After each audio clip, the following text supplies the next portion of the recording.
Assalamualaikum warahmatullahi wabarakatuh. Perkenalkan, nama saya Tisa Asnayanti, NIM 200-660, Prodi Ekonomi Pembangunan Fakultas Ekonomi Universitas Negeri Padang. Pada video ini, saya akan menjelaskan materi mengenai teori Myrdal mengenai dampak balik. Profesor Gunnar Myrdal berpendapat bahwa pembangunan ekonomi menghasilkan suatu proses sebab-musabab sirkular yang membuat si kaya mendapat keuntungan semakin banyak dan mereka yang tertinggal di belakang menjadi semakin terhambat. Dampak balik cenderung membesar dan dampak sebar cenderung mengecil. Secara kumulatif, kecenderungan ini semakin memperburuk ketimpangan internasional dan menyebabkan ketimpangan regional di antara negara-negara terbelakang. Sebaliknya, di negara terbelakang, proses kumulatif dan disirkular pun dikenal istilah lingkaran setan kemiskinan berjalan menurun, dan karena tidak teratur menyebabkan meningkatnya ketimpangan. Myrdal yakin bahwa pendekatan teoritis yang kita warisi tidak cukup menyelesaikan problem ketimpangan ekonomi tersebut. Teori perdagangan internasional dan tentu saja teori ekonomi secara umum tidak pernah disusun untuk menjelaskan realitas keterbelakangan dan pembangunan ekonomi. Tesis Myrdal. Tesis Myrdal adalah membangun dari suatu keterbelakangan dan pembangunan ekonominya di sekitar ketimpangan regional pada taraf nasional dan internasional. Untuk itu, ia menjelaskan hal-hal sebagai berikut. A. Dampak balik.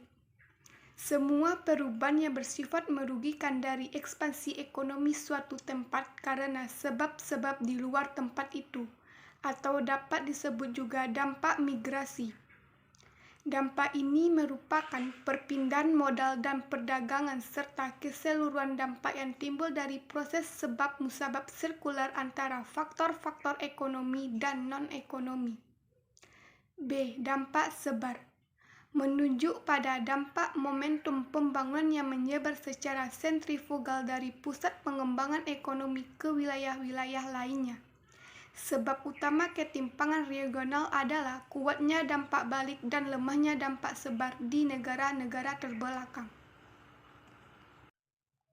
Di bawah ini akan kita telaah lebih dahulu kekuatan-kekuatan utama penyebab timbulnya gejala ini di tingkat nasional dan internasional, yaitu sebagai berikut. A. Ketimpangan regional. Terjadi lebih banyak karena berakar pada dasar non-ekonomi yang berkaitan erat dengan sistem kapitalis yang dikendalikan oleh motif laba, di mana terpusat di wilayah-wilayah yang memiliki harapan laba tinggi. Gejala ini disebabkan oleh peranan kekuatan pasar bebas yang cenderung memperlebar ketimpangan regional karena produksi, industri, perdagangan, perbankan, asuransi, dan perkapalan yang cenderung mendatangkan keuntungan bagi wilayah maju. Ketimpangan regional meliputi 1. Dampak balik migrasi, perpindahan modal, dan perdagangan. Perpindahan modal cenderung meningkatkan ketimpangan regional. Demikian pula perdagangan akan cenderung menguntungkan wilayah maju dan merugikan wilayah kurang maju. 2. Dampak balik versus dampak sebar. Dalam laju perkembangannya, kedua dampak tersebut tidak mungkin berjalan seimbang. Hal itu disebabkan ketimpangan regional jauh lebih besar di negara-negara miskin daripada negara-negara kaya. Selain itu, di negara-negara miskin, ketimpangan regional semakin melebar, sedangkan di negara maju menyempit. Hal itu disebabkan oleh semakin tinggi tingkat pembangunan ekonomi yang sudah dicapai suatu negara. Biasanya semakin kuat pula dampak sebar yang akan terjadi. Mengingat pembangunan tersebut disertai oleh transportasi dan komunikasi yang semakin baik, tingkat pendidikan makin tinggi, dan semakin dinamis antara ide dan nilai yang semuanya cenderung memperkuat daya sebar sentrifugal dan hambatan-hambatannya cenderung melunak. Dengan demikian, suatu negara berhasil mencapai tingkat pembangunan yang tinggi, maka pembangunan ekonomi akan menjadi suatu proses yang berjalan otomatis. Sebaliknya, penyebab utama keterbelakangan terletak pada lemahnya dampak sebar dan kuatnya dampak balik, sehingga dalam proses yang semakin menggumpal, kemiskinan itu adalah penyebab yang berasal dari dirinya sendiri. 3. Peranan pemerintah.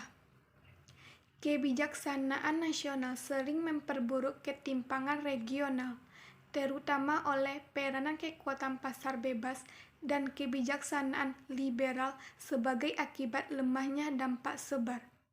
Faktor lain yang menyebabkan ketimpangan regional di negara miskin adalah lembaga feodal yang kokoh, lembaga lainnya yang tidak egaliter, serta struktur kekuasaan yang membantu si kaya menghisap si miskin. Oleh karena itu, pemerintah negara terbelakang harus menetapkan kebijaksanaan yang adil dan egaliter.